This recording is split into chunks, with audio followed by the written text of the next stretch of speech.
ಆತ್ಮೀಯ ಕರ್ನಾಟಕ ರಾಜ್ಯ ಸರ್ಕಾರಿ ನೌಕರರಿಗೆ ಭರ್ಜರಿ ಸಿಹಿ ಸುದ್ದಿ. ಪಿಂಚಣಿದಾರರಿಗೂ ಕೂಡ, ನಿವೃತ್ತಿ ನೌಕರರು ಕೂಡ ಇದು ಒಂದು ಲೇಟೆಸ್ಟ್ ಅಪ್ಡೇಟ್ ಆಗಿರುತ್ತೆ ವೀಕ್ಷಕರೇ.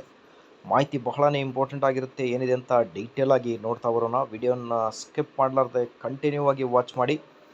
ನೀವೇನಾದರೂ ನಮ್ಮ ಯೂಟ್ಯೂಬ್ ಚಾನಲನ್ನು ಫಸ್ಟ್ ಟೈಮ್ ನೋಡ್ತಾ ಇದ್ದರೆ ಪ್ಲೀಸ್ ವೀಕ್ಷಕರೇ, ದಯವಿಟ್ಟು ವಿಡಿಯೋನ ಲೈಕ್ ಮಾಡಿ, ನಮ್ಮ ಯೂಟ್ಯೂಬ್ ಚಾನಲನ್ನು ಕೂಡ ಸಬ್ಸ್ಕ್ರೈಬ್ ಮಾಡಿಕೊಳ್ಳಿ.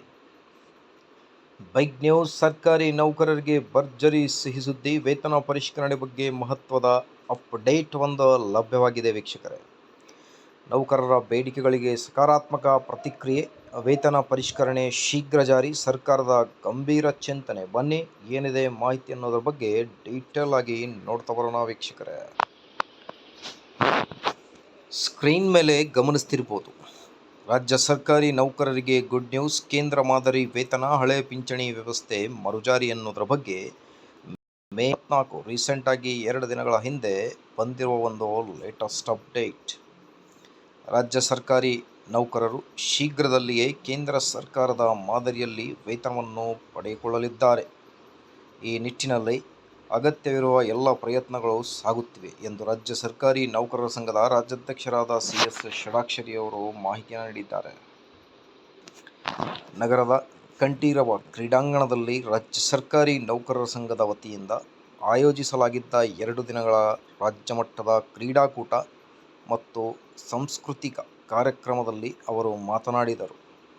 ಕೇಂದ್ರದ ಮಾದರಿಯ ವೇತನವನ್ನು ಜಾರಿಗೊಳಿಸಲು ಹಾಗೂ NPS ಯೋಜನೆಯನ್ನು ರದ್ದುಪಡಿಸಿ ಹಳೆ ಪಿಂಚಣಿ ಯೋಜನೆ OPS ಅನ್ನು ಮರುಜಾರಿಗೊಳಿಸಲು ಸರ್ಕಾರದ ಮೇಲೆ ನಿರಂತರವಾಗಿ ಒತ್ತಡ ಹೇರಲಾಗುತ್ತಿದೆ.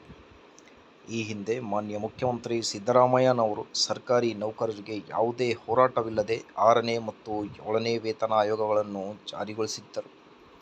ಈ ಸರ್ಕಾರ ಇನ್ನೂ 2 ವರ್ಷ ಅಧಿಕಾರದಲ್ಲಿದ್ದರೂ ಅಷ್ಟರೊಳಗೆ ಕೇಂದ್ರದ ಮಾದರಿಯ ವೇತನವನ್ನು ನೌಕರರು ಪಡೆದುಕೊಳ್ಳಲಿದ್ದಾರೆ ಎಂಬ ವಿಶ್ವಾಸವನ್ನು ಅವರು ವ್ಯಕ್ತಪಡಿಸಿದ್ದಾರೆ.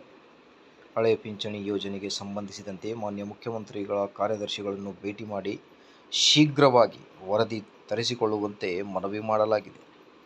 NPS ತೀರ್ಮಾನದ ವರದಿಯನ್ನು ಬೇಗನೆ ನೀಡುವಂತೆ ಕೋರಲಾಗಿದ್ದು, ಒಂದು ವೇಳೆ ಹಳೆ ಪಿಂಚಣಿ ವ್ಯವಸ್ಥೆ ಜಾರಿಯಾಗದಿದ್ದರೆ ಹೋರಾಟ ನಡೆಸುವುದಾಗಿ ಎಚ್ಚರಿಕೆ ಕೂಡ ನೀಡಿದ್ದಾರೆ. ಹಾಗಾಗಿ ಈಗ ಕರ್ನಾಟಕ ರಾಜ್ಯ ಸರ್ಕಾರಿ ನೌಕರರಿಗೆ ಮೊದಲನೆಯ ಪ್ರಮುಖ ಲೇಟೆಸ್ಟ್ ಅಪ್ಡೇಟ್: ಕೇಂದ್ರದ ಮಾದರಿಯಲ್ಲಿ ವೇತನ, ಅದರ ಜೊತೆಗೆ ಹಳೆ ಪಿಂಚಣಿ ಯೋಜನೆ ಜಾರಿ ಕುರಿತು ಇವತ್ತಿನ ಲೇಟೆಸ್ಟ್ ಮಾಹಿತಿ. ಇದೇ ಥರ ಮಾಹಿತಿಗೋಸ್ಕರ like, share and subscribe. Thank you.